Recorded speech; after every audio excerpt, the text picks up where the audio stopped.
কি কৰি আছিলে মই কৈছো যে তাৰ পিছৰ ঘটনাটো মোক ক মানে তাৰপিছত আহি পেলাই মই এছ আই ছাৰক লগ পাইছো এছ আই ছাৰৰ লগত মই কথাও পাতিছো মোৰ লগত কথা পতাৰ পিছত যে এছ আই ছাৰ বাইক লৈ গুচি গৈছে নামাৰিলি হা মানুহটোৰ এক্সিডেণ্ট হৈছে তাক সেইটো কথা প্ৰথমে ক'ব লাগে নে এইবোৰ গাই থাকিব লাগে ননচেন্স ছাৰৰ এক্সিডেণ্ট হৈছে তহঁতে মোক ক'ব লাগে নে নালাগে বাৰু এই অৰে মোৰ কেতিয়া এক্সিডেণ্ট হ'ল হে হা কি মোহনে কৈছে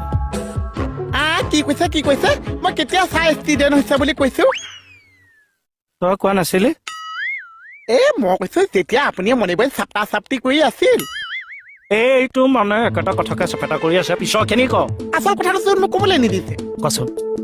মানে আপোনালোকৰ ঘৰ পৰা মই দৌৰি আহিছো তাৰপিছত আচাই চাক মই আপোনালোকৰ আস্তা লগ পাইছো আচ্ছা তেতিয়া আপুনি মনিবই সাৱতা সাৱতিকে আমি আছো সেইখিনিলৈকে শুনিলো তাৰ পিছৰখিনি ক